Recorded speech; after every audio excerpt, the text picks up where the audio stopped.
నమస్తే, welcome to master కి TV, the సామాన్యుడి స్వేచ్ఛకు సంకేతం. నేను మీ ధూమ్ధామ్ దొరబాబు. ఈ దేశం కోసం, ఈ దేశం బ్రిటిష్ వాళ్ళ నుండి విముక్తి కావడం కోసం 23 ఏళ్లకే తమ ప్రాణాల్ని త్యాగం చేసినటువంటి వీరులు భగత్ సింగ్, రాజ్గురు, సుఖదేవ్. చాలామంది భగత్ సింగ్ ఫోటోలు, స్టేటస్లు పెట్టుకున్నా కూడా చాలామందికి భగత్ సింగ్ చరిత్ర పూర్తిగా తెలియదు. ఈరోజు భగత్ సింగ్ అమరత్వం చెందిన రోజు కాబట్టి అసలు భగత్ సింగ్ ఎవరు, భగత్ సింగ్ ఎవరిని చూసి ఇన్స్పైర్ అయ్యిండు, ఇవన్నీ విషయాలు మనం ప్రొఫెసర్ కాసిం సార్ ఉన్నాడు, వారితో తెలుసుకుందాం. ముందుగా వారిని ఇన్వైట్ చేద్దాం. సార్ నమస్తే. నమస్తే. బాగున్నారా సార్? బాగున్నా సార్. చాలామంది ఇప్పుడున్న యువత స్టేటస్లు పెట్టుకుంటారు, డీపీలు పెట్టుకుంటారు, కానీ చాలామందికి భగత్ సింగ్ ఎవరు అని చెప్తే విషయం తెలియనటువంటి పరిస్థితి. ఇంతకీ భగత్ సింగ్ ఎవరు? అదే ఈ మధ్యకాలంలో అప్పుడప్పుడు కొన్ని టీవీ ఛానల్స్ 26 జనవరి 26 రిపబ్లిక్ డే రోజు, 15 ఆగస్టు స్వాతంత్ర దినోత్సవం రోజు అక్కడక్కడ కాలేజీలలో, వీధులలో, హోటల్స్ దగ్గర యూత్తో ఈరోజు ఏమిటి ప్రత్యేకత అని అడుగుతూ ఉంటే న్యూస్లలో చూస్తూ ఉంటా. కొందరు నవ్వుతూ ఉంటారు, కొందరు చెప్పలేకపోతారు, కొందరు చెప్తూ ఉంటారు, కొందరు మోమాట పడుతూ ఉంటారు. ఇదంతా జరుగుతూ ఉంటాయి. ఇప్పుడు నీవు అన్నట్లు భగత్ సింగ్ను టీషర్ట్ల మీద ఆయన ఫోటో వేసుకొని టీషర్ట్స్ వేసుకోవటము, తర్వాత డీపీలు పెట్టుకోవటము, 2 వీలర్స్కి ముందు స్టిక్కర్ వేసుకోవటము, కార్ల మీద స్టిక్కర్ వేసుకోవటం చూస్తున్నాను నేను. ఇట్లా చూసినప్పుడు ఇంతమంది భగత్ సింగ్ ఫోటోని పెట్టుకుంటున్నారంటే భగత్ సింగ్ గురించి, ఆయన ఆలోచనల గురించి ఏం ఆలోచిస్తున్నారు అబ్బా వీళ్ళని అనిపిస్తూ ఉంటుంది నాకు. కనుక ఇవాళ ఒక సందర్భంలో విద్యార్థి సంఘాల్లో పనిచేసే, వామపక్ష విద్యార్థి సంఘాల్లో పనిచేసే వాళ్ళు భగత్ సింగ్ గురించి ఆలోచిస్తూ ఉంటారు. ఏదో మేరకి ఒక ఐకాన్గా భగత్ సింగ్ని తీసుకుంటారు వాళ్ళు. కానీ ఏ సంఘాలతో సంబంధం లేని వాళ్ళు కూడా భగత్ సింగ్ గురించి ఎంతో కొంత మేరకి ఆలోచించడము అంటే తమ సెల్ ఫోన్లో డీపీ పెట్టుకోవడం, స్టేటస్ పెట్టుకోవటం, ఇవన్నీ కూడా ఆయన పట్ల ఉండే ఒక హీరోయిక్ అట్రాక్షన్ అనేది అనిపిస్తూ ఉంటుంది. అందుకే భగత్ సింగ్ భారతదేశంలో హీరోనే, నేను కాదనను. నా మేరకి నాకు హీరో భగత్ సింగ్. నీకు హీరో ఎవరు, నీ అభిమాన హీరో ఎవరు అని అంటే సినిమా హీరోలు నా అభిమాన హీరోలు కాదు, నాకు భగత్ సింగే హీరో. ఎందుకంటే నేను 9వ తరగతిలో భగత్ సింగ్కు ప్రభావితం అయ్యాను. 9వ తరగతిలో ఆ రోజు నా హీరో భగత్ సింగ్. ఈనాటి వరకు నా హీరో భగత్ సింగే. కనుక సమాజాన్ని అర్థం చేసుకోవడానికి, ఒక క్రమ పద్ధతిలో నడవడానికి దారి చూపించిన వాడు, చీకట్లో ఉన్న మాకు వెలుగును చూపించి, కాగడా బట్టి వెలుగును చూపించిన వాడు భగత్ సింగ్. ఎవరి భగత్ సింగ్ అనే ప్రశ్న వేసుకుంటే నేను ఆ రోజు నాకెందుకు హీరో అయ్యాడు అనేది నేను చెబితే ఇప్పటి సమాజానికి భగత్ సింగ్ ఎవరో తెలుస్తుంది సహజంగా. నేను 9th క్లాస్ చదువుకునేటప్పుడు మాకు ప్రభాకర్ సార్ అని ఒక లైబ్రరీయన్ గారు వచ్చారు కొత్తగా అప్పుడే స్కూల్కి. అయితే మాకు లైబ్రరీ, నేను చదువుకున్నది సాంఘిక సంక్షేమ గురుకుల పాఠశాల. ఈ సాంఘిక సంక్షేమ గురుకుల పాఠశాలలో ఆ రోజుల్లో ప్రారంభంలో ప్రత్యేకమైన స్కూల్ బిల్డింగ్ లేదు మాకు. మేము ఒక రెంటెడ్ బిల్డింగ్లో, నాగర్ కర్నూలు జిల్లా లింగాల మండలంలో ఒక రెంటెడ్ బిల్డింగ్లో ఉండేవాళ్ళు. ఆ రెంటెడ్ బిల్డింగ్లో క్లాస్ రూమ్లకే సరిగ్గా వసతులు ఉండవు. కానీ ఒక లైబ్రరీని వచ్చాడు. మా లైబ్రరీని వచ్చాడంటే సపరేట్ లైబ్రరీ ఉండాలి కదా. క్లాస్ రూమ్లకి దిక్కు లేదంటే లైబ్రరీకి అవకాశమే లేదు. కానీ ఆయన చాలా బాధ్యత కలిగినటువంటి లైబ్రరీ, సామాజిక బాధ్యత కలిగిన లైబ్రరీ. పిల్లల్ని ఏదో విధంగా చదివించాలనే ఆసక్తి ఉంది ఆయన. అందువల్ల ఏం చేసాడు, ఒక చిన్న రూమ్, ఆ రెంటెడ్ బిల్డింగ్లోనే ఒక చిన్న రూమ్ దొరికించుకొని అందులో కొన్ని పుస్తకాలు తీసుకొచ్చి పెట్టాడు ఆయన. పెడితే నాకు అప్పుడప్పుడే అలవాటు అవుతూ ఉన్నది లైబ్రరీ. అట్లా నేను ఆ లైబ్రరీకి వెళ్ళాను. అంతకు మునిపే ఆ లింగాలం మండలంలో శాఖ గ్రంథాలయం ఉండేది, గవర్నమెంట్ నడిపేది. ఆ శాఖ గ్రంథాలయంలోకి వెళ్ళి డబ్బులు డిపాజిట్ చేసి లైబ్రరీ కార్డు తీసుకొని రోజు ఒక పుస్తకం తీసుకొచ్చి చదువుకునేవాడిని నేను. రామాయణం, బాలల రామాయణం, బాలల భారతం, తర్వాత భీముడు, అర్జునుడు, వాళ్ళ హనుమంతుడు, వాళ్ళ సాహస కృత్యాలు, ఇవన్నీ చదివితే చాలా బాగా అనిపిస్తూ ఉండేవి. అట్లా ఏదో సాహిత్యము, పురాణము ఇవి చదువుకునే నేను ఒకరోజు అందులోకి వెళ్ళిన తర్వాత భగత్ సింగ్ బుక్ దొరికింది. మా స్కూల్ లైబ్రరీ అని తీసుకొచ్చి పెట్టినటువంటి ఆ దాంట్లో భగత్ సింగ్ బుక్ దొరికితే ఆ బుక్ తీసుకొచ్చి చదివాను. ఆ బుక్ నేనెందుకు నాస్తికునయ్యాను అనే ఒక వ్యాసం అందులో నన్ను బాగా ఆకట్టుకున్నది. జైల్లో ఉండి రాసిందంట. ఆయన జైల్లో ఉండి రాసింది నేనెందుకు నాస్తికునయ్యాను అని. ఆ వ్యాసం అంతా చదివితే అప్పటికి నాకు సంపూర్ణంగా అర్థం కాలేదు, 9th క్లాసే కనుక. కానీ ఒక విషయం మాత్రం అర్థమైంది. ఏమిటి ఆ విషయం అంటే, దేవుణ్ణి ఎందుకు నమ్మాలి అనే ప్రశ్న వేసుకున్నాడు ఆయన్ని అందులో.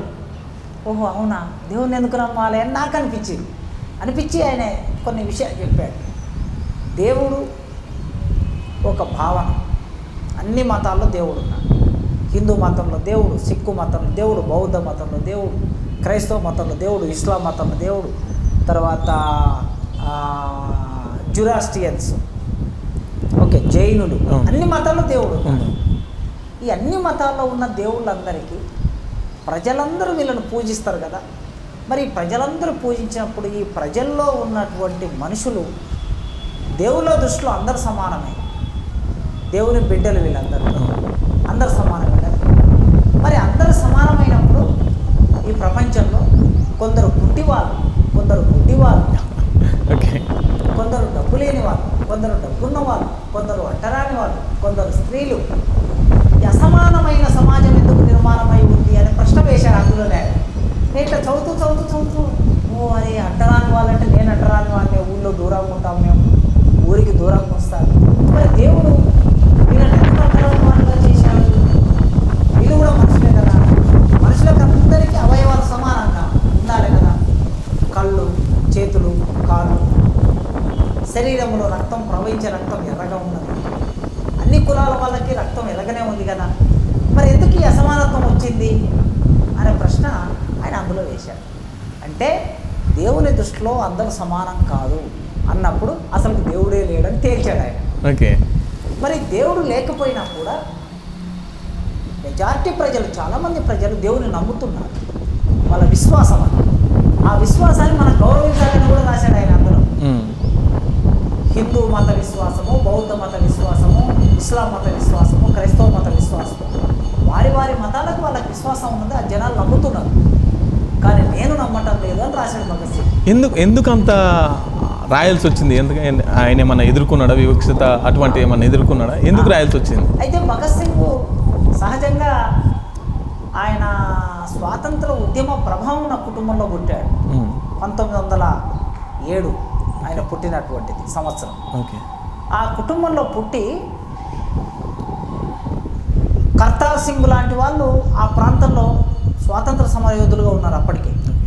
బ్రిటిష్ ప్రభుత్వం భారతదేశాన్ని 200 సంవత్సరాలుగా పరిపాలిస్తూ పీడనకి గురి చేసి, హింసకి గురి చేసి, దోపిడీకి గురి చేసి, బ్రిటిష్ వాళ్ళు దుర్మార్గులు అనే విషయం భగత్ సింగ్కి చిన్నప్పుడే అర్థమైంది.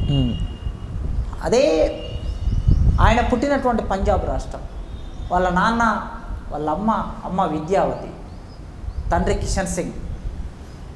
ఆ కుటుంబంలో వాళ్ళ నాన్న స్వాతంత్ర ఉద్యమ భావాలు కలిగి ఉన్నాడు.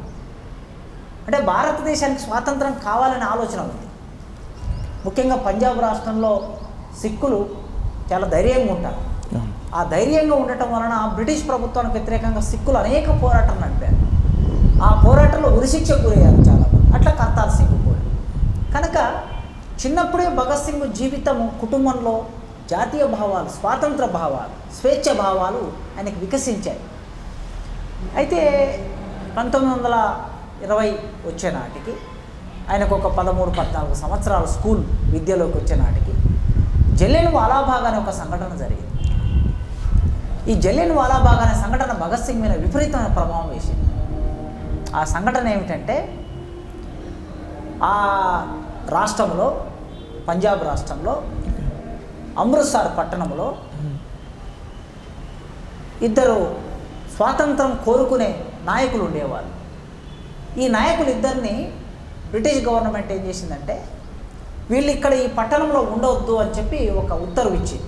వాళ్ళని బైకాట్ చేసింది. ఆ పట్టణం నుంచి బైకాట్ చేస్తే వారిని రక్షించుకోవాలని ఆనాటి ప్రజలందరూ, వీళ్ళు స్వాతంత్రం కోసం పోరాటం చేస్తున్న నాయకులు కదా, వీళ్ళని ఎందుకు మీరు బైకాట్ చేస్తున్నారు ఈ పట్టణం నుంచి?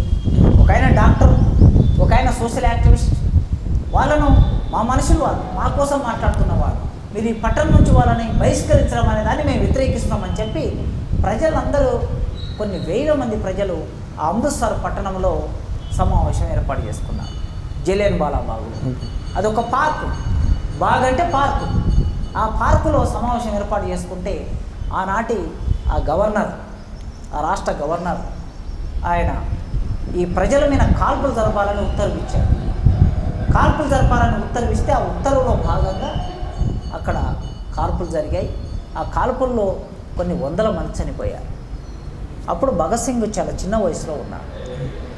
ఉద్ధమ్ సింగ్ అదే ఆ ప్రాంతంలోనే ఉన్నాడు. ఉద్ధమ్ సింగ్ ఒక సిక్కు దళిత్ ఫ్యామిలీలో పుట్టాడు. భగత్ సింగ్ అన్టచబిలిటీ లేదు, ఉద్ధమ్ సింగ్ అన్టచబిలిటీ ఉంది. అయితే జలియన్ వాలాబాగ్ సంఘటన అక్కడ కొన్ని వందల మందిని కాల్చేశారు. కాల్చివేయటం మూలంగా డయ్యర్ అయినటువంటి ఆ సైనిక అధికారి తర్వాత గవర్నర్ జనరల్ కలిసి చేసిన కుట్రలో కొన్ని వందల మంది చచ్చిపోయారు. ఆ పార్కులో ఒక బావి ఉంటే బావిలో దూకి చనిపోయారు. దాని చుట్టూ గోడ ఉంటుంది, పెద్ద గోడ. ఆ గోడ దూకి పారిపోదామని చాలామంది ప్రయత్నం చేశారు, ప్రాణాన్ని అరచేతిలో పెట్టుకొని. గోడని ఇట్లా ఎక్కుతూ ఉంటే, బల్లిలాగా ఇట్లా పాకుతూ ఉంటే, కాల్పులు జరిపినప్పుడు ఆ తూట వచ్చి సరిగ్గా గోడను సగం దూరం వెళ్ళిన తర్వాత తూట తగిలి కింద పడి చచ్చిపోయినటువంటి వాడు. ఇది ఒక మారణకాండ, హననం, సామూహిక హననం అంటాం కదా, అట్లా ఒక సామూహికమైనటువంటి హననం ఇది. ఈ సామూహికమైన హననం జరిగినప్పుడు ఆ పంజాబ్ రాష్ట్రంలో ఉన్న ప్రతి ఒక్కరిని కలిచివేసి, దేశవ్యాప్తంగా అందరినీ కలిచివేసి, భగత్ సింగ్ను కూడా కలిచివేసి అక్కడికి వెళ్ళి భగత్ సింగ్ ఆ శవాలను చూసి బాధపడి, అసలుకు ఇంత దుర్మార్గంగా మమ్మల్ని ఎందుకు చంపుతున్నారు, ఎవరు చంపుతున్నారు అని ఆలోచించి అప్పుడు ఆయన భారతదేశ చరిత్రను చదవడం మొదలుపెట్టాడు. ప్రపంచ చరిత్రను చదవడం మొదలుపెట్టాడు. బ్రిటిష్ వాళ్ళ చరిత్రను చదవడం మొదలుపెట్టాడు. భారతదేశంలో జరుగుతున్న స్వాతంత్ర ఉద్యమం గురించి చదువుతూ ఉన్నాడు. రామ్ ప్రసాద్ బిస్మిల్ గురించి, కర్తార్ సింగ్ గురించి, వీళ్ళందరి విప్లవకారులు, ఈయనకన్నా ముందే విప్లవకారులు, ఇవన్నీ చదివాడు. చదువుతున్న క్రమంలో అప్పుడు ఆయన, అవును మరి ప్రపంచంలో దేవుడు అనేవాడు ఉంటే ఈ బ్రిటిష్ వాళ్ళు ఇంత అన్యాయం చేస్తున్నారు కదా, కాల్చి చంపుతున్నారు కదా మమ్మల్ని, మా ప్రజల్ని. ఆ దేవుడు అన్యాయం చేస్తున్న బ్రిటిష్ వాళ్ళని చంపొచ్చు కదా, అన్యాయం చేస్తున్న బ్రిటిష్ వాళ్ళని ఆపేయచ్చు కదా, మరి ఆపకుండా ఉన్నాడంటే దేవుడు లేడు కదా అని అట్లా ఆయన ఆలోచన విధానం అనేది రూపొందడానికి ప్రధానంగా అక్కడ బీజం పడింది. ఇప్పుడు భగత్ సింగ్తోని రాజుగురు, సుఖదేవ్ వీళ్ళు ఉన్నారు. అంటే వీళ్ళంతా ఎట్లా కలిసినారు? సుఖదేవ్ రాజుగురు వీరెవరు? అయితే భగత్ సింగ్ ఇట్లా ఆలోచిస్తూ ఆయన కాలేజీ చదువుకోవడం కోసం నేషనల్ కాలేజీలో చేరాడు, లాహోర్లో.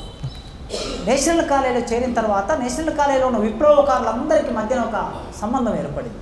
ఆయన ఇంటర్మీడియట్ చేరే నాటికి యవ్వనం, వయసు కూడా పెరుగుతున్నది, వయసుతో పాటు జ్ఞానం పెరుగుతున్నది, చైతన్యం పెరుగుతున్నది, వివిధ పరిచయాలు ఏర్పడ్డాయి. ఆ పరిచయాలన్నీ ఏర్పడినప్పుడు అప్పటికి దేశవ్యాప్తంగా ఉన్న విప్లవకారులకు ఒక వేదిక అవసరం ఏర్పడింది. ఆ వేదిక ఏర్పాటు చేయాలని చెప్పేసి ఢిల్లీ నుంచి ఒక ఉత్తరం వచ్చింది. ఉత్తరం వస్తే ఆ ఉత్తరాన్ని ఆధారం చేసుకొని దేశంలో ఉన్నటువంటి అందరు విప్లవకారులు ఒక సమావేశం ఏర్పాటు చేసుకున్నారు. సమావేశం ఏర్పాటు చేసుకొని వాళ్ళు ఏం చేశారంటే, ఒక సంఘం పెట్టుకోవాలి. ఎక్కడెక్కడో ఉన్నారు, విడివిడిగా ఉన్న వాళ్ళందరినీ ఒక దగ్గరికి తీసుకురావాలంటే సంఘం ఏర్పాటు చేయాలని అప్పుడు వాళ్ళు హిందుస్థాన్ రిపబ్లిక్ అసోసియేషన్ అనే ఒక సంఘాన్ని పెట్టి, ఇది రిపబ్లిక్ కోరుకుంటుంది, భారతదేశానికి స్వాతంత్రాన్ని కోరుకుంటుంది, భారతదేశం ప్రజారాజ్యం అనే ఒక ఆలోచనతో సంఘం పెట్టుకున్నారు. హెచ్ఆర్సి అంట, హిందుస్థాన్ సోషలిస్ట్ రిపబ్లిక్ అసోసియేషన్ అని తర్వాత మారిపోయింది హెచ్ఆర్ఏ. అది పార్టీ కదా, ఒక పార్టీగా మారిపోయింది. మొదలు ఒక సంఘంగా ఉన్నది. అయితే అందులో హిందూ ఉన్నది. ఆ హిందూ అనే పదాన్ని తీసేసి ఇది ఒక సోషలిస్ట్ రిపబ్లిక్గా మారాలి అనే ఆలోచనతో దాన్ని ఏర్పాటు చేసుకున్నాం. అక్కడ రాజ్గురు, సుఖదేవ్ వీళ్ళందరూ కలిశారు. ఎక్కడెక్కడో ఉన్నటువంటి దేశంలో భిన్నమైనటువంటి ప్రాంతాల్లో ఉన్న వాళ్ళందరూ కలిసి దేశం గురించి ఆలోచించే దేశభక్తులు వీళ్ళందరూ. ఈ దేశభక్తులకి ఒక వేదిక, ఆ వేదికకు నాయకుడు ఆజాద్ చంద్రశేఖర్, సర్వ సైన్య అధ్యక్షుడు ఆయన. భగత్ సింగ్ను కూడా దానికి నాయకునిగా ఎన్నుకున్నారు. సో వీళ్ళందరూ భిన్నమైన ప్రాంతాల నుంచి వచ్చి ఒక ఎజెండా రూపొందించుకున్నారు. ఏమిటంటే బ్రిటిష్ ప్రభుత్వం అధికారంలో భయం పుట్టించకుండా, బ్రిటిష్ ప్రభుత్వంలో భయం పుట్టించలేదు. ఈ బ్రిటిష్ అధికారులందరూ మన వాళ్ళని చంపుతూ ఉన్నారు. అప్పుడే 1927 సైమన్ కమిషన్ వచ్చింది. సైమన్ కమిషన్ వచ్చినప్పుడు సైమన్ కమిషన్ గో బ్యాక్ అని పెద్ద ఉద్యమం జరిగింది. ఆ ఉద్యమంలో లాలా లజపత్ రాయ్ చనిపోయినప్పుడు బ్రిటిషు అధికారి ఒక అతను, స్కాటన్ అధికారి, లాలా లజపత్ మీద దాడి చేసి లాఠీచార్జ్ చేయటం మూలంగా, కట్టెతో కొట్టడం మూలంగా గాయపడి ఆయన హాస్పిటల్ పడి చనిపోయాడు. లాలా లజపత్ రాయ్ అనేటటువంటి వాడు ఒక దేశభక్తుడు, పెద్ద దేశభక్తుడు ఆయన. ఆ దేశభక్తులు చనిపోయినప్పుడు వీళ్ళు ఒక నిర్ణయం తీసుకున్నారు. భారతదేశంలో ఎవరైతే మన మీద దాడి చేస్తున్నారో, ఎవరైతే మనల్ని చంపుతున్నారో, మన నాయకులు చంపుతున్నారో, అరెస్ట్ చేస్తున్నారో, జైల్లో పెడుతున్నారో, వాళ్ళందరి మీద మనం అటాక్ చేయాలి, దాడి చేయాలని వీళ్ళు ప్లాన్ చేశారు. అట్లా వీళ్ళు కలిసి రాజ్గురు, సుఖదేవ్, భగత్ సింగ్, ఆజాద్ చంద్రశేఖర్ వీళ్ళంతా ఒక టీమ్గా ఏర్పడి లాలా లజపత్ రాయ్ని చంపినటువంటి సాండర్స్ అనే అధికారి ఎవరైతే ఉన్నారో, ఈ సాండర్స్ అనే అధికారి ప్లాన్ చేశాడు. స్కాట్ అనేటటువంటి వాడు దాడి చేశాడు, చంపేశాడు. కనుక అప్పుడు ఈ సాండర్స్ను చంపాలని ప్లాన్ చేశారు వాళ్ళు. భగత్ సింగ్ వాళ్ళు నేరుగా ఆజాద్ చంద్రశేఖర్, భగత్ సింగ్, సుఖదేవ్ వీళ్ళందరూ ఆయన ఇంటికి వెళ్ళి ఇంటి నుంచి బయటికి వస్తూ ఉంటే బుల్లెట్ మీద, తన వాహనం మీద, 2 వీలర్ మీద బయటికి వస్తుంటే గురిపెట్టి చంపి వాళ్ళను అక్కడి నుంచి వచ్చేసారు. ఇది ఒక సంఘటన. తర్వాత బ్రిటిష్ గవర్నమెంటు ఢిల్లీలో పార్లమెంట్లో సమావేశమై ఒక చట్టం తీసుకురాబోతున్నది. ఆ చట్టము కార్మికులకు సంబంధించిన చట్టం, భారతదేశానికి సంబంధించిన చట్టం. అంటే భారతదేశంలో ఉన్నటువంటి ప్రజలకి వ్యతిరేకమైన చట్టాలు చేస్తున్న చట్టసభ, ఈ చట్టసభ మనది కాదు, అంటే భారతీయులది కాదు, ఇది విదేశీయులు. కనుక ఈ చట్టసభలో మనం ఎంతగా నిరసించినా, ఆ రోజుల్లోనే ఇంకొక దుర్మార్గమైన చట్టం కూడా తీసుకొచ్చారు వాళ్ళు. ఈ అన్ని చట్టాలు భారతదేశ ప్రజల హక్కులని అణిచివేసే చట్టాలు. ఈ అణిచివేసే చట్టాలు తప్పు చట్టాలు అని మేము మాట్లాడితే మమ్మల్ని ఎవరు వింటలేరు అనుకున్నారు వీళ్ళు. మేము పత్రిక ప్రకటన ఇచ్చినాం, వినతి పత్రం ఇచ్చినాం, సభలు పెట్టి మాట్లాడినాం, అయినా కూడా వినటం లేదు, పట్టించుకోవట్లేదు బ్రిటిష్ ప్రభుత్వం. చెవిటి వాళ్ళలాగా ఉన్నారు. ఈ చెవిటి వాళ్ళలాగా ఉన్నారు కనుక చెవిటి వాడికి వినాలంటే, వినిపించాలంటే బాంబు వేయాలి. అందుకే వీళ్ళు వెళ్ళి ఆ పార్లమెంట్లో బాంబు వేయాలని నిర్ణయం తీసుకున్నారు. ఎవరు వెళ్ళాలి పార్లమెంట్కి బాంబు వేయాలంటే, అప్పుడు నిజానికి భగత్ సింగ్ నాయకుడు కనుక భగత్ సింగ్ వెళ్ళకూడదు, అక్కడికి వేరే వాళ్ళని పంపించాలి.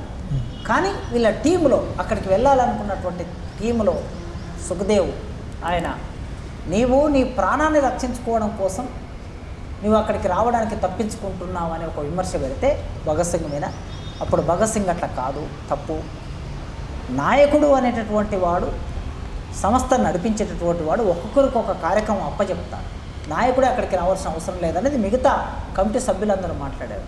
కానీ భగత్ సింగ్ ఎప్పుడైతే విమర్శ వచ్చిందో, లేదు నేనే స్వయంగా ఈ కార్యక్రమంలో పాల్గొంటాను, బాంబు వేసిందంటే పాల్గొంటానని చెప్పేసి అక్కడికి వెళ్ళి ఢిల్లీలో ఆ పార్లమెంట్లో స్పీకర్ పోడియం దగ్గర బాంబు విసిరేశాడు, పొగ బాంబు వేశాడు. వేసి అక్కడి నుంచి తప్పించుకొని పోవచ్చు, కానీ తప్పించుకొని పోలేదు. మేము ఎందుకు బాంబు వేశాము అనే విషయాన్ని అందరికీ తెలియజేయాలని కరపత్రాలు, ఎర్రని కరపత్రాలు పంచుకుంటూ నిలబడ్డాడు. అప్పుడు పోలీసులు వచ్చి అరెస్ట్ చేశారు భగత్ సింగ్. అంటే బ్రిటిష్ ప్రభుత్వానికి వ్యతిరేకంగా వీళ్ళందరూ ఒక దగ్గర కూడుకున్నారు, వీళ్ళందరూ ఒక దగ్గర కలిశారు, ఒక సంఘంగా హిందుస్థాన్ సోషలిస్ట్ రిపబ్లిక్ అసోసియేషన్ ఒక సంఘంగా ఏర్పాటు చేసుకొని దానికి భగత్ సింగ్ నాయకుడుగా అయ్యాడు కనుక ఆ క్రమంలో వీళ్ళు స్నేహితులుగా మారారు. అప్పుడు వీళ్ళందరినీ ఒకేసారి అరెస్ట్ చేసి తీసుకెళ్ళి జైల్లో పెట్టిన తర్వాత భగత్ సింగ్ను ఎందుకు ఉరిదీసిరు? అయితే భగత్ సింగ్ బ్రిటిష్ ప్రభుత్వం చట్టం ప్రకారం ఈ దేశంలో వాళ్ళు అమలు చేస్తున్న చట్టం ఇది, బ్రిటిష్ వాళ్ళు అమలు చేస్తున్న చట్టం. ఆ చట్టం వాళ్ళ ప్రభుత్వానికి ఎవరైనా వ్యతిరేకంగా ఆయుధాలు పట్టుకొని తిరుగుబాటు చేసిన వాళ్ళని అరెస్ట్ చేసి ఉరిదీయాలనేది వాళ్ళ చట్టం చెప్తున్నారు. సరే, ఇవాళ కూడా భారతదేశంలో ఉన్న చట్టాలు అవే చెప్తున్నాయి అనుకోండి. అప్పుడు అరెస్ట్ చేసి జైల్లో నిర్బంధించి ట్రయల్ నడిపాడు. ట్రయల్ నడిపినప్పుడు కోర్టులో భగత్ సింగ్ చాలా ఆర్గ్యుమెంట్ చేశాడు. ఆ కోర్టు వాంగ్మూలం అని ప్రత్యేకంగా భగత్ సింగ్ జీవిత చరిత్రలో ఉంటుంది. కోర్టు వాంగ్మూలం చాలా గొప్పది. భగత్ సింగ్ జైల్లో ఉండి నిరాహార దీక్ష చేశాడు. ఆయన ఖైదీల హక్కుల కోసం. జతిన్ దాస్ కూడా నిరాహార దీక్ష చేసి చనిపోయాడు. ఖైదీలకి హక్కులు ఉండాలి, రాజకీయ ఖైదీలము, మాకు పేపర్ రావాలి, మాకు ఉండేటటువంటి గదులలో వెలుతురు ఉండాలి, ప్రశాంతమైన వాతావరణం ఉండాలి, మేము రాజకీయ ఖైదీలమని పోరాటం చేసి కొన్ని హక్కులు సాధించుకున్నాం. ఆయన కోర్టులో కూడా పోరాటమే నడిపాడు. భగత్ సింగ్ కోర్టులో పోరాటం నడిపాడు, రాజకీయ పోరాటం నడిపాడు ఆయన. ఆ రాజకీయ పోరాటం నడిపేటప్పుడు ఆయన జడ్జిని ఉద్దేశించి మిరాళ్ అంటే న్యాయమూర్తి అనే అర్థంలో వాడాడు. ఆయన ఉద్దేశాలను పరిగణలోకి తీసుకోవాలి మీరు. నేను బాంబు ఎందుకు వేశాను? చంపాలని వేశానా? కాదే. ఒకవేళ చంపాలని బాంబు వేస్తే అందరు చచ్చిపోయేవారు. నేను బాంబు ఎందుకు వేశానంటే మీరు మా ప్రజల ఆలోచనని, మా ప్రజల స్పందనని, నిరసనని వినటం లేదు, చెవిటి వాళ్ళు లాగున్నారు కనుక నేను బాంబు వేశాను, చంపాలని వేయలే. కనుక నా ఉద్దేశము వినిపించడం కోసమే తప్ప చంపాలని కాదు. నా ఉద్దేశాన్ని పరిగణలోకి తీసుకోవాలి. ఒక సైంటిస్టు ఒక ఆయుధం కనిపెడతాడు. ఆయన ఉద్దేశం ఏమిటి? ఆయుధాన్ని కనిపెట్టడం ద్వారా ఆ దేశానికి అది ఉపయోగపడుతుంది. అంతే తప్ప ఆయుధాన్ని ప్రయోగించి చాలామందిని చంపారని చెప్పేసి సైంటిస్టును ఉరిదీయం కదా మనం.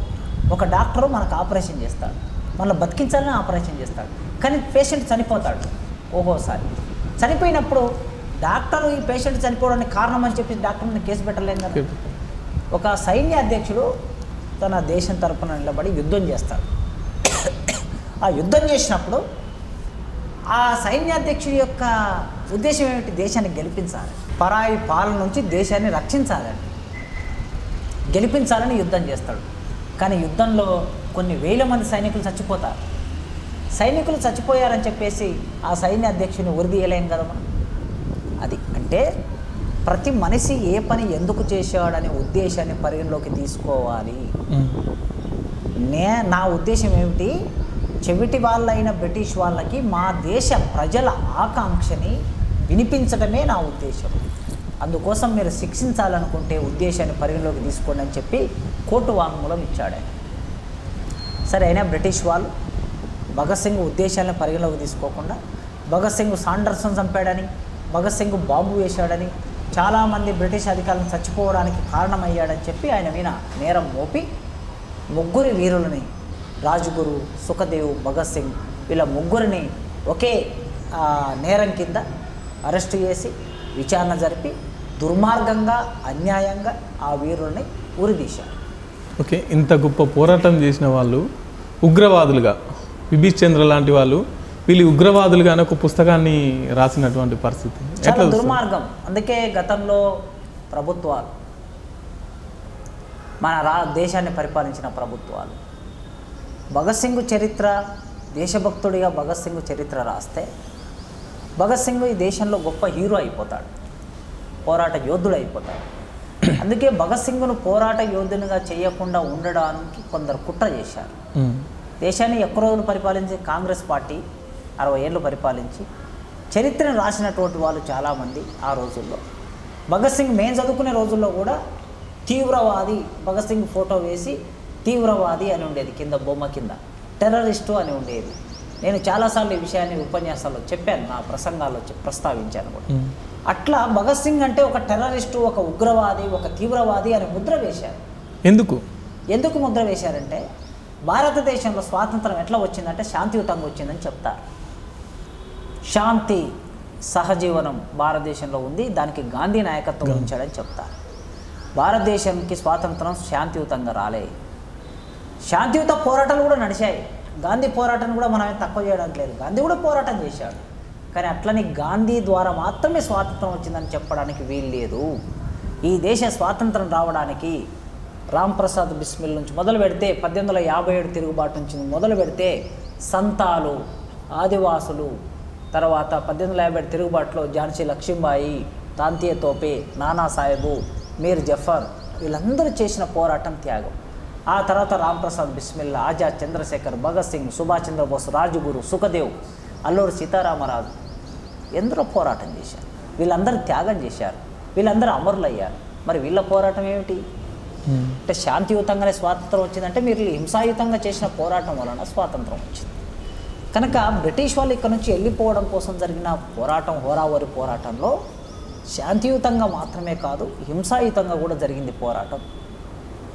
అయితే మరి వీళ్ళని నాయకులుగా చేస్తే గాంధీ చరిత్ర మసకబారుతుంది. గాంధీ చరిత్ర, సర్దార్ పటేల్ చరిత్ర, నెహ్రూ చరిత్ర మసకబారుతుంది. వాళ్ళ చరిత్రను గొప్ప చేయడానికి రాముడు గొప్పవాడు కావాలంటే రావణాసురుడిని రాక్షసుని చేయాలి, సింపుల్ అంతే. అట్లే భీముడు గొప్పవాడు కావాలంటే బకాసురుడిని రాక్షసుని చేయాలి. వామనుడు గొప్పవాడు కావాలంటే బలిచక్రవర్తిని రాక్షసుని చేయాలి. కనుక చరిత్రలో ఎప్పుడైనా సరే గాంధీని గొప్పవానిగా చేయాలంటే గాంధీ గొప్పతనం గాంధీకి ఉంది, కానీ గాంధీని గొప్పవానిగా చేయాలంటే మిగతా వాళ్ళందరినీ టెర్రరిస్టులుగా, తీవ్రవాదులుగా, హింసావాదులుగా మార్చాలి. అదే జరిగింది మన చరిత్రలో. గాంధీ చరిత్ర బోధించినట్టుగా భగత్ సింగ్ చరిత్ర బోధించలేదు కదా పాఠ్యాంశాల్లో, అంబేద్కర్ చరిత్ర బోధించలేదు కదా, పూలే చరిత్ర బోధించలేదు కదా. కనుక కొందరు చరిత్రకు ప్రాధాన్యత ఇచ్చి మిగతా వాళ్ళ చరిత్రని మసకబార్చడానికి, మట్టిగప్పడానికి, మన్నుబోయడానికి, మసిగప్పడానికి ఇన్నాళ్ళు ప్రయత్నం జరిగింది. ఆ ప్రయత్నంలో భాగంగానే భగత్ సింగ్ను తీవ్రవాదని, టెర్రరిస్టు అని రకరకాల పదాలతో ఆయన మీద అవర్ణం వేశారు. అది సరైంది కాదు. ఇప్పటికైనా భగత్ సింగ్ జాతీయవాది, భగత్ సింగ్ దేశభక్తుడు అనే చరిత్రని ముందుకు తీసుకురావాలి. సరే, ఇంత ముందు కంటే గాంధీ సామాజిక వర్గం కావచ్చు, వాళ్ళ పార్టీ వాళ్ళు కావచ్చు, గాంధీ చరిత్రను హైలైట్ చేసినారు. ఇప్పుడు కొంతమంది దళిత సంఘాలు కావచ్చు, దళితులు కావచ్చు, ఇంకొంతమంది రాజకీయ నాయకులు కావచ్చు అంబేద్కర్ను ముందుకు తీసుకొచ్చి అంబేద్కర్ను కొంత హైలైట్ చేస్తున్నారు. కానీ భగత్ సింగ్ ఎందుకు వస్తలేడు? భగత్ సింగ్ అదే కదా, ఇవాళ భారతదేశంలో భగత్ సింగ్ వారసులు ఎవరు అనే ప్రశ్న ముందుకు వస్తుంది. ఈ ప్రశ్న మీరు వేసేయగల తర్వాత వెంటనే ఇంకో ప్రశ్నే వస్తుంది. అంటే భగత్ సింగ్ వారసులు ఎవరు అంటే భగత్ సింగ్ ఆయుధాలు చేతబట్టి సాయుధంగా తిరుగుబాటు చేశాడు. ఆయుధాల ద్వారానే ఏదైనా సాధించగలమని చెప్పాడు. మరి ఇప్పుడు భారతదేశంలో సాయుధంగా తిరుగుబాటు చేసే వాళ్ళు ఎవరు అని అంటే నక్సలైట్. ఊగరా ఊగరా ఉరికొయ్యలనందుకొని నేనెత్తుటి కోనేటిలో నవలోకం వికసించును అని శ్రీశ్రీ ఆనాడు భగత్ సింగ్ మీద, భూమయ్య కిష్టాగౌడ్ మీద కవిత్వం రాశాడు. అంటే ఉరికొయ్యలను అందుకొని ఊగినటువంటి వీరులు, సాయుధ పోరాటం చేసే వీరులు నక్సలైట్లే దేశభక్తులు అనే నినాదం వచ్చింది. భగత్ సింగ్ను ఓన్ చేసుకున్న వాళ్ళు ఎవరు? నక్సలైట్లే ఓన్ చేసుకున్నారు. ఇవాళ అందరూ మామూలుగా భగత్ సింగ్ మావాడు మావాడు అంటున్నారు, కానీ భగత్ సింగ్ దారిన నడిచే వాళ్ళు ఎవరు అని చూస్తే ఈ దేశంలో నక్సలైటే భగత్ సింగ్ దారిని నడిచేవాళ్ళు. ఈ భగత్ సింగ్ దారిలో నడిచేటువంటి నక్సలైట్లు సాయుధ పోరాటం చేస్తున్నారు. వాళ్ళు భగత్ సింగ్ లాగా సాయుధ పోరాటం చేస్తున్నారు. మరి భగత్ సింగ్ను గొప్పవాడిగా మారుస్తే, చరిత్రలో బాగా చెబితే, ప్రజల్లోకి భగత్ సింగ్ను విస్తృతంగా తీసుకెళ్తే, మరి భగత్ సింగ్ ఏం నమ్ముకున్నాడో, ఆయన సిద్ధాంతం ఏంది, ఆయన ఆశయం ఏంటి? ఆయన జైల్లో ఉన్నప్పుడే లెనిన్ గురించి చదువుకున్నాడు. ఆయన జైల్లో ఉన్నప్పుడే రష్యా విప్లవం గురించి చదువుకున్నాడు. నిజంగా ఆయన బతికి ఉంటే, ఉరిశిక్ష తీయకుంటే భారతదేశం ఇంకొకలాగా ఉండేది. ఆయన పోరాట నిర్మాణం చరిత్ర ఇంకోలాగా ఉండేది. ఆయన ఉరిదీశారు కనుక, ఆలోచన పరిపక్వం అవుతున్న రోజుల్లో ఉరిదీశారు కనుక మనకి ఎక్కువగా ఆయన చరిత్ర బయటికి రాలేదు. ఇప్పుడు చరిత్రని విస్తృతంగా ప్రచారం చేస్తే ఆయన ఆశయాలు ప్రచారంలోకి వెళ్తాయి, ఆయన సిద్ధాంతం ప్రచారంలోకి. మరి ఆశయాలు సిద్ధాంతం ప్రచారంలోకి వెళ్తే ఆయన సిద్ధాంతాన్ని, ఆయన ఆచరణని, ఆయన ఆశయాలని అమలు చేస్తున్న నక్సలైట్లో చరిత్ర కూడా చర్చలోకి వస్తుంది. అందుకోసమే సాయుధ పోరాటం చేసే నక్సలైట్ల చరిత్ర చర్చలోకి రాకుండా చేయడం కోసం భగత్ సింగ్ చరిత్ర సాధ్యమైనంత వరకు తక్కువగా చెప్తున్నారు, ఎక్కువగా బయటికి రాకుండా అనేక రకాలుగా అడ్డుపడుతున్నారు. ఇది కారణం. ఓకే, భగత్ సింగ్ తెల్ల దొరలు పోయి నల్ల దొరలు వస్తే ఈ స్వాతంత్రం ఒట్టి బూటకమని చెప్పిండు. నిజంగా తెల్ల దొరలు పోయిరు అంటే మనకు నిజమైన స్వాతంత్రం వచ్చినట్టేనా? నిజమైన స్వాతంత్రం రాలే. భగత్ సింగ్ చెప్పిందే నిజం. తెల్ల దొరలు పోయారు, నల్ల దొరలు వచ్చారు. నల్ల దొరలు వచ్చారు, బ్లాక్ మార్కెట్ వచ్చింది, బ్లాక్ దందాలు వచ్చాయి, పెట్టుబడిదారులు వచ్చారు, దోపిడీదారులు వచ్చారు, భారతదేశాన్ని దోపిడీ చేస్తారు. ఇప్పుడు స్వాతంత్రం అంటేనే మన మన మన దేశాన్ని మనం పరిపాలించుకోవడం కదా, మళ్ళీ ఇంకా మళ్ళీ నల్ల దొరలు అంటే స్వాతంత్రం అంటే కేవలం పరిపాలించుకోవడమే కాదు. స్వాతంత్రం అంటే దేశంలో ఉన్న ప్రజలందరూ సమాన భావనతో జీవించటం, సమానమైన హక్కులు అనుభవించటం, దేశ సంపదను అందరూ సమానంగా పొందటం, ఇది స్వాతంత్రం అంటే. దేశంలో ప్రజలందరికీ సంపద సమానంగా లేదు. ప్రభుత్వ లెక్కల ప్రకారమే 10% మంది చేతుల్లో 90% సంపద ఉంది భారతదేశంలో. 10% మంది ఆదాని అనేటటువంటి ఒక ఆయన దేశంలో ప్రపంచంలోనే రెండో ధనవంతుడిగా మారాడు, మూడో ధనవంతుడిగా మారాడు. ఆదాని భారతదేశానికి సంబంధించిన వాడు. ఆదాని గుజరాత్కి సంబంధించిన వాడు. అంబానీ ఉన్నాడు, 5వ ధనవంతుడు 6వ ధనవంతుడు ఉంటాడు ఆయన. వీళ్ళు కూడా భారతదేశానికి సంబంధించిన వాళ్ళు. అంటే దేశ సంపద అంతా వీళ్ళ చేతుల్లో ఉంది. టాటా, బిర్లా, ఆదాని వీళ్ళ చేతుల్లో 10 మంది చేతుల్లో 90% ఆదాయం ఉంది. 90 మంది ప్రజల చేతుల్లో 10% ఆదాయం ఉంది. అంటే సంపద అనేది కేంద్రీకరించబడింది దోపిడీదారుల చేతుల్లో, పెట్టుబడిదారుల చేతుల్లో, భూస్వాముల చేతుల్లో కేంద్రీకరించబడింది, రాజకీయ నాయకుల చేతుల్లో. అంటే ప్రజలందరికీ సంపద సరిగ్గా రాలేదనడానికి నేను చెప్పడం కాదు, ప్రభుత్వ లెక్కలు ఏం చెప్తున్నాయంటే కేంద్ర ప్రభుత్వము 80 కోట్ల మందికి ఆహార ధాన్యాలను సప్లై చేస్తుంది. 80 కోట్ల మంది ప్రభుత్వం తినడానికి తిండిని సప్లై చేస్తుందంటే అర్థం ఏమిటి? 80 కోట్ల మంది తిండిని సంపాదించుకోలేకపోతున్నారని అర్థం కదా. అంటే మరి 80 కోట్ల మంది పేదవాళ్ళు ఈ దేశంలో దారిద్ర్య రేఖ దిగువన ఉన్నటువంటి వాళ్ళు ఇంతమంది ఉంటే దేశ సంపద 75 ఏళ్ళు అయింది స్వాతంత్రం వచ్చి, దేశ సంపద సమానంగా పంపిణీ జరగలేదు. అంటే స్వాతంత్రం ఆ అర్థంలో స్వాతంత్రం రాలేదని. అట్లే ప్రజలందరికీ సమానమైన అవకాశాలు, సామాజిక సమానత్వం, రాజకీయ సమానత్వం, ఆర్థిక సమానత్వం. సామాజిక సమానత్వం లేదు, ఇంకా ఊరిలో దళితులు ఊరికి దూరంగానే ఉన్నారు.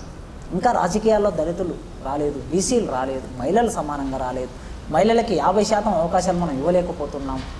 ఓకే, అన్ని కులాల్లో అన్ని చోట్ల ఇంకా పేదవాళ్ళు ఉన్నారు. పొట్టకూటి కోసం, రోజు తిండి కోసం తన్నులాడుకునే బ్రాహ్మణులు ఉన్నారు. ఈరోజు కూలి చేస్తే తప్ప తమ పొట్ట గడవని రెడ్లు ఉన్నారు, వెలమలు ఉన్నారు. అగ్రకులాల్లో కూడా పేదవాళ్ళు ఉన్నారు, కింది కులాల్లో పేదవాళ్ళు ఉన్నారు. అంటే దోపిడీదారులు విస్తృతంగా దోపిడీ పెంచేసుకుంటున్నారు. కనుక సామాజికంగా ఇంకా మనుషులందరూ సమానం కాలేదు దేశంలో. రాజ్యాంగ హక్కులు అందరికీ సమానంగా అందటం లేదు. ఇంకా హక్కుల కోసం సభ పెట్టుకుందామంటే పర్మిషన్ ఇవ్వరు, మాట్లాడదామంటే మాట మీద నియంత్రణ కలిగి ఉంది, రాస్తే రాత మీద నియంత్రణ కలిగి ఉంది. అదేవిధంగా మనం తినే తిండి మీద నియంత్రణ కలిగి ఉన్నారు. ఎవరు ఏ తిండి తినాలనేది వారి సంస్కృతి మీద, జీవన విధానం మీద ఆధారపడి ఉంటుంది. కానీ ఒకే రకమైన తిండి తినాలనే ఒక నియంత్రణ కొనసాగుతున్నది, ఒకే రకమైన బట్ట కట్టాల నియంత్రణ కొనసాగుతున్నది, ఒకే రకమైన ఆలోచన విధానం కలిగి ఉండాలి, తర్వాత మతం కలిగి ఉండాలనే నియంత్రణ కొనసాగుతున్నది. మరి ఇది దేశానికి స్వాతంత్రం వచ్చినట్లా? అంటే రాజ్యాంగం అమలు కావటం లేదంటే సరిగ్గా దేశానికి స్వాతంత్రం రాలేదు. అందుకే సంపూర్ణమైన స్వాతంత్రం రాలేదు. బ్రిటిష్ వాళ్ళు వెళ్ళిపోయారు, మన 3 రంగుల జెండా మనం ఎగిరేస్తున్నాం, మన దేశాన్ని మనమే పరిపాలించుకుంటున్నాం. ఈ అర్థంలో దేశానికి స్వాతంత్రం వచ్చినట్లు. కానీ స్వాతంత్రం భగత్ సింగ్కు అర్థం ఏమిటి? తెల్ల దొరలు పోయి నల్ల దొరలు వస్తే ఆ స్వాతంత్రం ఒట్టి బూటకమని భగత్ సింగే చెప్పాడు. కనుక దొరలు సామాన్యుడు పరిపాలకుడైనప్పుడు దేశానికి స్వాతంత్రం వచ్చినట్టు. అప్పటి వరకు స్వాతంత్రం నానట్లే లెక్క. ఓకే, చివరిగా భగత్ సింగ్ గురించి చెప్పాలంటే ఏం చెప్తారు? భగత్ సింగ్ గురించి చెప్పాలంటే చివరిగా మనం గత 2 రోజులుగా వార్తాపత్రికల్లో ఒక ప్రధానమైన సమస్యని చూస్తూ ఉన్నాం. ఆంధ్రప్రదేశ్ నుంచి తెలంగాణ వరకు మాదక ద్రవ్యాలు విపరీతంగా సప్లై అవుతున్నాయి. నాకు చాలా బాధగా ఉన్నది, చాలా విషాదంగా కూడా ఉన్నది. నేను చాలా గ్రామాలకు వెళ్తూ ఉన్నప్పుడు తల్లిదండ్రులు చేస్తున్న కంప్లైంటు, పిల్లలు గంజాయి తాగుతున్నారు అని. కేసీఆర్ ఫామ్ హౌస్, ఎర్రవెల్లి అనే ఫామ్ హౌస్ గ్రామంలో గంజాయి తాగుతున్నారని నాకు నిన్ననే ఒక ఫ్రెండ్ చెప్పాడు. ఒక కేసీఆర్ ఫామ్ హౌస్ ఉన్న ఊరే కాదు, తెలంగాణ, ఆంధ్రప్రదేశ్, మొత్తం భారతదేశం అంతా యువతరం, నవతరం. యువతరం అంటే మనము 16, 17 ఏళ్ళ నుంచి మొదలు పెడితే 30 ఏళ్ళ మధ్యన ఉన్నటువంటిగా ఈ యువతరం అంతా మద్యపానానికి బానిసలయ్యారు, గంజాయికి బానిసలయ్యారు, మాదక ద్రవ్యాలకి బానిసలయ్యారు. ఎన్నడూ లేనంతగా మాదక ద్రవ్యాలని పెట్టుబడిదారులే వారి కంటైనర్లలో విదేశాల నుంచి దిగుమతి చేస్తూ ఉన్నారు. కోట్ల రూపాయల డబ్బు ఎక్కడ నుంచి సంపాదిస్తున్నారు వీళ్ళందరూ? ఈ మాదక ద్రవ్యాలు సప్లై చేసి సంపాదిస్తున్నారు. భారతదేశంలోకి మాదక ద్రవ్యాలు రావడానికి ప్రధాన కారణం రాజకీయ నాయకులు, పెట్టుబడిదారులే. వారు చేసే వ్యాపారంలో విదేశాల నుంచి సముద్రం మీద వచ్చే కంటైనర్లలో ఏమొస్తున్నాయంటే మాదక ద్రవ్యాలు వస్తున్నాయి, కొకైన్, గంజాయి ఇవన్నీ వస్తున్నాయి. ఇవన్నీ తీసుకొచ్చి దేశంలో ఇది పెద్ద దేశం కనుక యువతరం 60 కోట్ల మంది యువతరం ఉండే దేశం కనుక విపరీతంగా సప్లై చేస్తూ ఉన్నారు. భగత్ సింగ్ నవ యవ్వనంతో ఉన్న భగత్ సింగ్ ఈ దేశం కోసం త్యాగం చేశాడు. బ్రిటిష్ వారిని దేశం నుంచి తరిమి కొట్టడానికి తన జీవితాన్ని అర్పణ చేశాడు. అర్పణ చేసినటువంటి భగత్ సింగ్ నెత్తురు మండే యువతరం.